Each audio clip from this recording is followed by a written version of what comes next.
Well, welcome to the Board of Commissioners special called meeting November the 5th, 2024. At this time, I'll ask City Clerk Beth Davis to please call the roll. Commissioner Pam Smithroyd. Here. Commissioner Sharon Neesmith. Here. Mayor Tom Watson. Here. Mayor Pro Tem Mark Casselin. Here. Commissioner Bob Glenn. Here. Thank you. Right, if you'll please stand if you're able for the invocation and the pledge.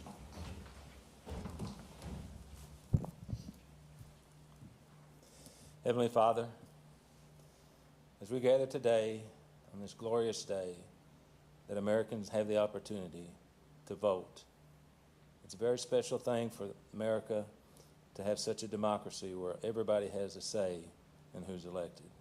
We ask that you continue to bless this community, bless our Commonwealth, and bless the United States of America. We ask all this in thy name. Amen. Amen. Now the pledge.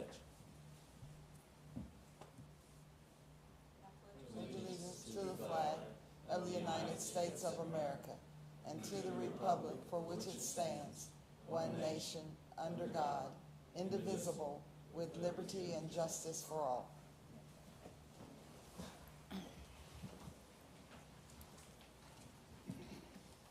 Next item on the agenda is National Health Care Home Month.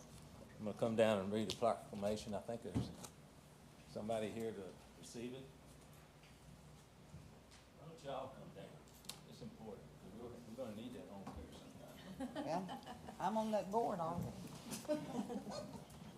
Yeah. How are you? Good, how are you doing? Oh. You too. Right here. Oh, need that? Scoot over here real bit. Where's my? All right. City of Owensboro proclamation. Whereas for more than half a century, Care at Home has supported millions of patients nationwide, allowing them to recover from acute illness or injury, navigate activities in their daily lives, and spend their final months at home surrounded by loved ones. Whereas home care offers a personal-centered approach to treatment, including expert medical care, quality symptom control, and comprehensive pain management as a foundation of care. And whereas beyond providing physical treatment, home care improves the quality of life for patients by allowing them to remain where they'd most like to reside, and in the case of hospice, attends to patients' emotional, spiritual, and family needs. And whereas millions of Americans recovering from acute illness or injury or living with serious life-threatening limiting illnesses and their loved ones receive care from home care, hospice, and palliative care providers in communities throughout the United States each year. And whereas home care organizations are advocates and educators about advanced care planning that helps individuals make decisions about the care they want and empowers them to choose their own care plan. And whereas the central philosophy of home care puts patients first, ensuring a coordinated and person-centered approach to care, protecting patients' choice and access to individual services based on a patient's unique care, needs, and wishes. Then now, therefore, I, Thomas Hart Watson, Mayor of the City of Owensboro, do hereby proclaim November 2024 as National Care at Home Month in the City of Owensboro and encourage citizens to increase their understanding and awareness of home, hospice, and palliative care, discuss their health care wishes with their families, and observe this month with appropriate activities and programs. Signed and sealed this 5th day of November, 2024.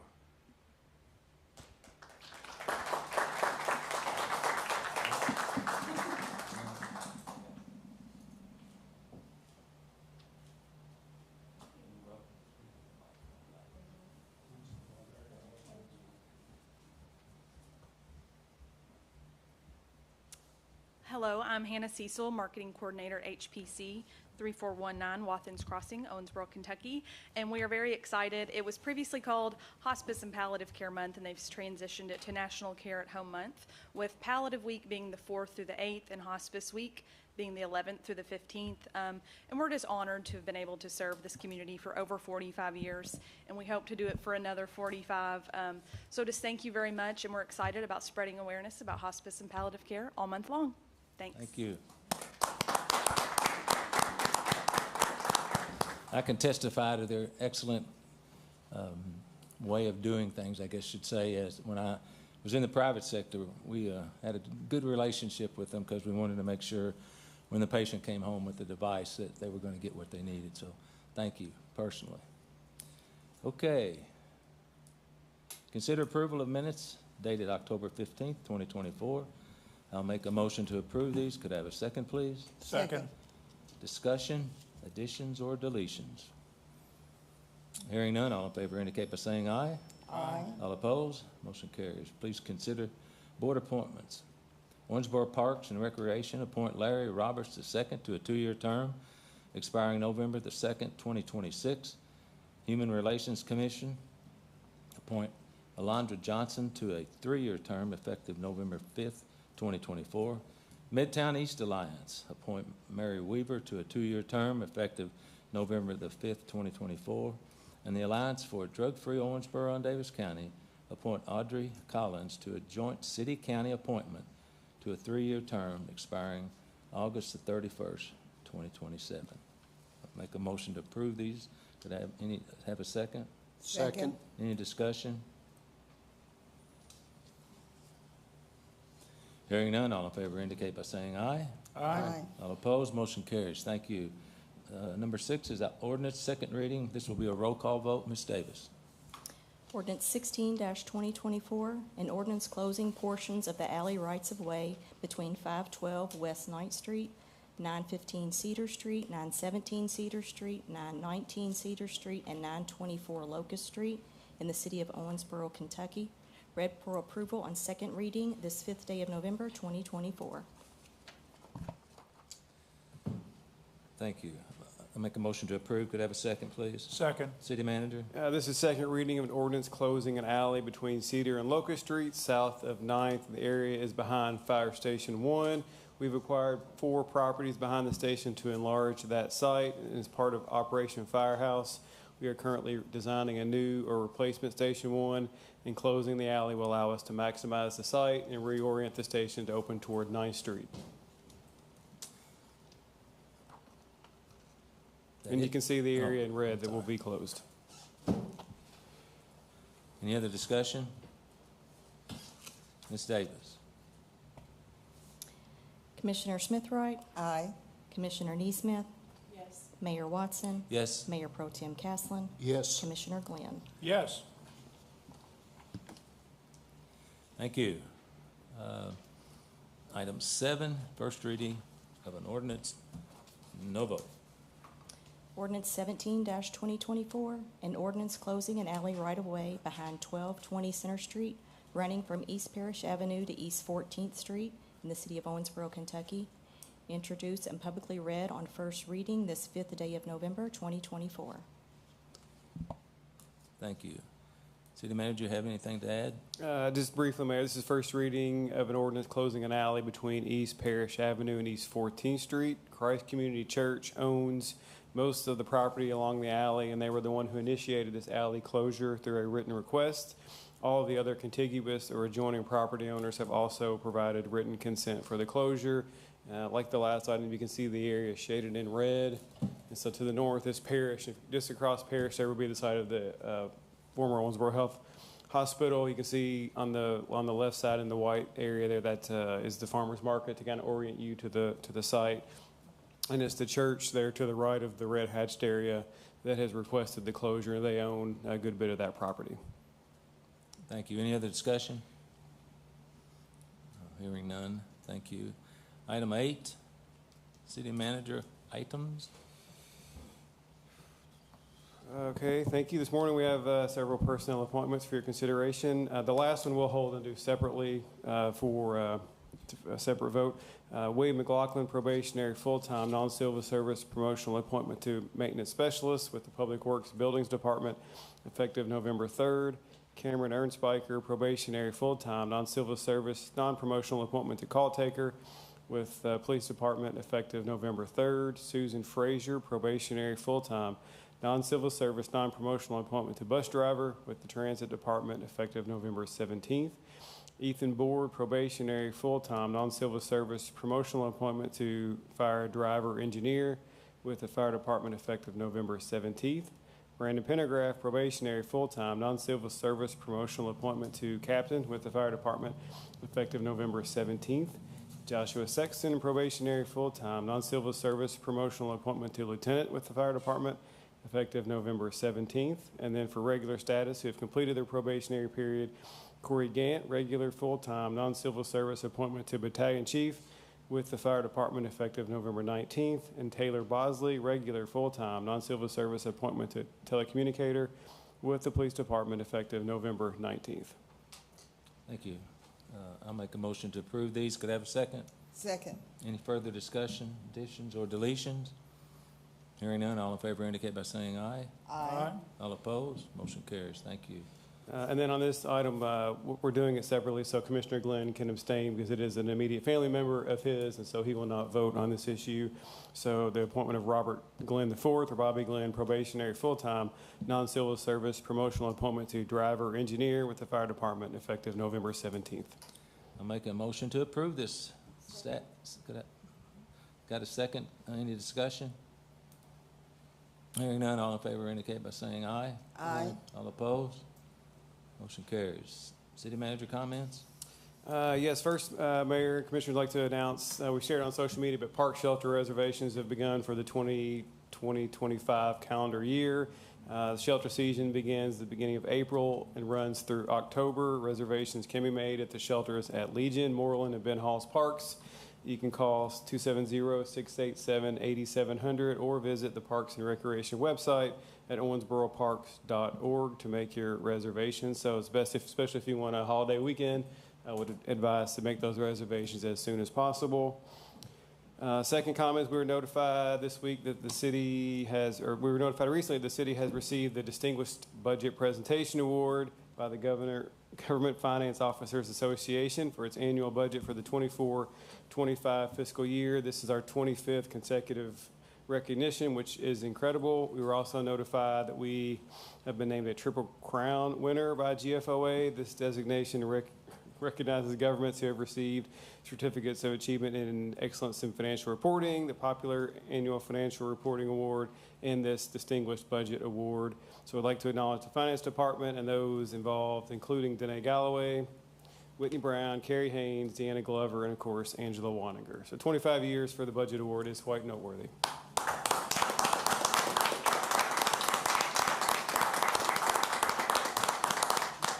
And then my last comment in a similar vein will be that our director and leader of that department, Angela Waninger, was awarded the 2024 Finance Officer of the Year by the Kentucky Government Finance Officers Association at their conference in Hopkinsville a couple of weeks ago. And so we know what great work she and the department do, but it's wonderful to see that recognized by her peers across the state.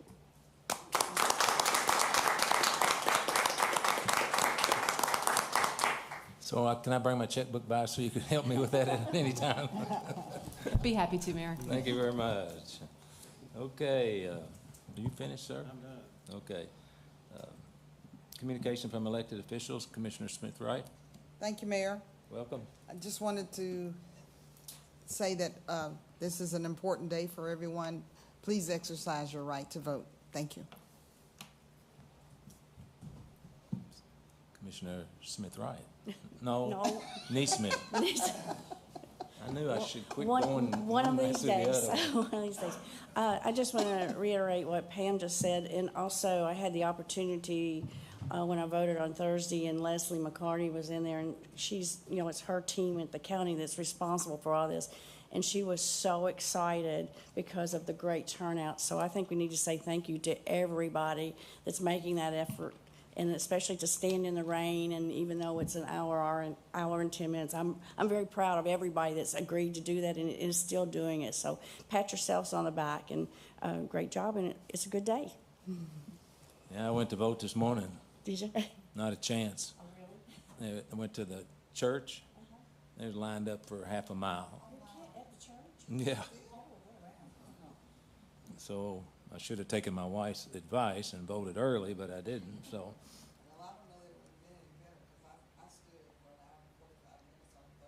Yeah, she went, and they were lined up to the ice skating rink. So maybe I shouldn't have taken her advice. I don't know.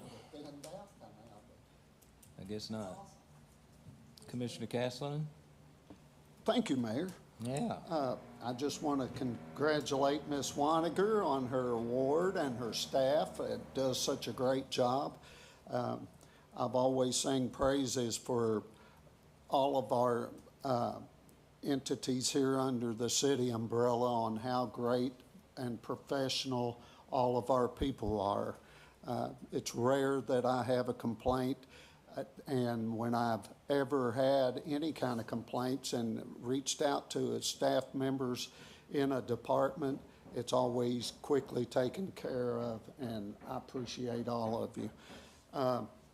As far as the election goes, everybody knows that I'm not running. I kind of miss it, but at the same time, there's a sense of relief for me. And I would like to encourage our public to please get out there and vote. And a lot of people have died over the years for us to have this right, and we tend to take it for granted. But it is so important for all of us to make our voice known, and don't make it known on Facebook with negative slanders of people, and especially if you don't know what you're talking about. That happens so often, and you know, it doesn't look well on you, I should say, the individuals making those kind of slanders. But anyway, that's all I have to say, and go vote, and I wish all of you candidates the best of luck. It's exciting, and remember, those of you that get elected, please be leaders. Don't just sit back and wait for things to happen. Step forward and address issues that you see need to be addressed. Don't just sit back and wait for somebody to complain. If you see issues that need to be addressed, get up, go out, and reach out to the proper people and make things happen. That's what we're here for, is to represent and lead the people, not to just sit by passively and wait for things to happen. And I know there's going to be a couple of new faces, and I'm excited to see that, or at least one new face on the commission, and I'd appreciate if they also step up in their leadership role and take the horse by the reins and run with it. Thank you, Mayor. Okay, Commissioner Glenn. Yes, I also wanted to extend a bouquet of congratulations to Angela and Danae and her team for the great work that you've done with our finances over the decades, not just this year or last year or 5 years ago. And it reminds me of going to a rock concert. If I had a lighter, I would ask for an encore. Yeah, absolutely amazing. But the fire chief wouldn't like that because that's a fire hazard. I attended the Health Force event over at what used to lovingly be called Winn-Dixie. I am told Mark Marsh still calls it Winn-Dixie, where the new health leadership training facility will be. And I think that's such a big step in the right direction for our community to begin to train people to fill the gaps they have in the hospital, nurses, PAs, et cetera. So I was excited to be there. And then the 25th anniversary of the Owensboro Community and Technical College Common Reading event with Kay Brown and Tanya Northerner. That is such a wonderful cultural event. It's open to everybody in our community. Read the book, attend the event, get to meet the author twice a year. How good is that? So, and that has been going on for 25 years. So that, and I know the mayor had a proclamation. I appreciate him doing that. And then finally, before I get to elections, I just want to say thank you to all of our staff in this building. I know you have been in discomfort, and it has been really rough with the heating and air project that they're working on, and yet you have continued to show up to work every day and do your best work for the people of the city of Owensboro. So thank you so much for being willing to persevere, because I know that's not fun. Finally, the election. I just think it's very, very important to understand that your province to vote is unique. There are some countries that make you vote. If you don't vote, they'll do something to you. We don't do that. You have just as much a right to not vote as you do to vote. But I do hope that you'll exercise your franchise today. I don't think the county of Davis could make it easier with 14 voting locations, and you can go to any one of them and vote. So if you go to one and there's a big line, go somewhere else. And then at the end, I hope that we'll accept the results, regardless of what they are. I hope that we'll accept them with grace, and that we will embrace each other as Americans and as residents of Davis County and Owensboro, and then move forward to make this the best community it can be. Thank you. Okay. I do remember when Iraq finally got all the bad people out, the biggest thing they did was go and vote for the first time in their lives, and they all came out with their thumb with a black marking on it, like they'd stamped their thumb in it, and they were just so joyous to have the opportunity to have a say in their life. So it is important. Don't take it for granted. Okay. The open public forum. Members of the audience may address the Board of Commissioners on any matter of public concern that was not on the agenda. Comments are limited to issues within the scope and responsibility of the Commission. Commission meetings are held to conduct city business for the benefit of Owensboro citizens and taxpayers. The meetings are not intended to serve as public forums for candidates who are campaigning for political office. The political candidates will not be allowed to use the Commission to promote his or her candidacy. This time, anyone who wishes to address the City Commission, please make their way to the podium. Speakers must state their name and address for the clerk's record and limit their remarks to 3 minutes or less. Since the item's not on the agenda, no response is required from staff or the board. Anybody like to speak? It's only $5. I mean, no? Okay. Well, having said all that, I'll make a motion to adjourn. All in favor indicate by saying aye. Aye. All opposed, you can stay.